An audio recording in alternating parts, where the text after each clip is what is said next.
welcome back. My name is Jennifer and I'm happy to host you. Thank you so much for the love, for subscribing, for liking, and for sharing.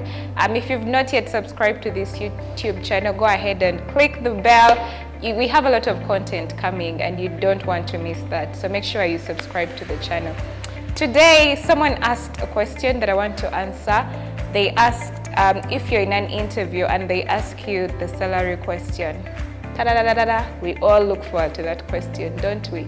And so they asked, if I'm asked how much money do I need or how much money am I willing to work for, how should I answer that question?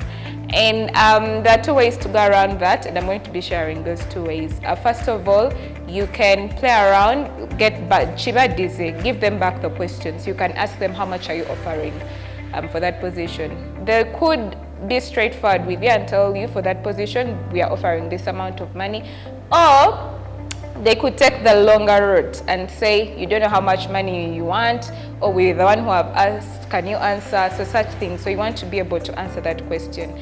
I usually tell people the salary question will always come back to you. You know how much money you're willing to work for and how much money you're not willing to work for. So oftentimes I like saying know your budget, okay? Well, what sent is all money is no so there's an amount of money you're willing to work for, and there's an amount of money where you're like, no, I can't work for that.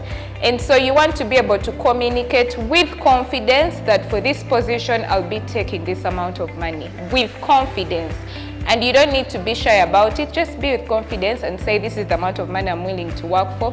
Of course, do research. You want to know, okay, can this company offer this amount of money, or are you shooting so high, okay? Because at the end of the day, you don't as well want to come off as money-minded or someone who is out of their mind. Clearly, you see they can't afford to pay you that amount of money and you're asking for it. So you want to be confident and speak in line of the research that you have done, and be able to express yourself confidently and say this is the amount of money I'm willing to work for. And also you can always add it's also open for negotiations. So that gives you room so that if they're like, oh, it's too much, you've mentioned it's open for negotiations, so you can always be able to discuss it. There's definitely more ways to go around it. If you are valuable, they'll always call you back and want to have a conversation about it because you're good for the job.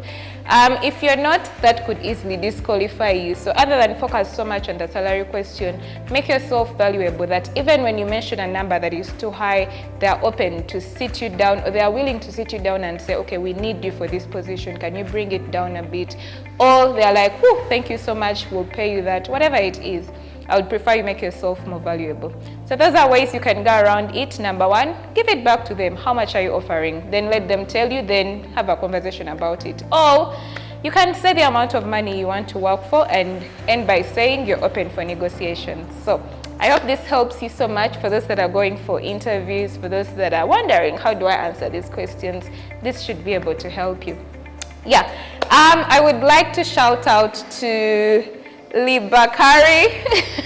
It's the artist, the lady that made these awesome things. As you can see them in the background. If you would like to get some of these, look them up, okay? Her name is Libakari. I hope I mentioned that right. Very talented artist. Be able to look her up. Also, I'd like to shout out to the team at Artfield Institute of Design. They do an amazing work with videography, teaching videography skills, photography skills, creative skills. If you're into fashion design, interior design, graphic design, and you want to learn that skill, that's the place for you.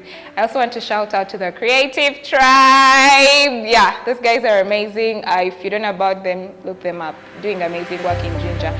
Lastly, the Work for Living team. Woo, woo, woo. Those guys are amazing. If you don't know what they do, guys, look them up, okay? So thank you guys so much. Don't forget to subscribe to the channel. I love you all. See you next week. Bye-bye.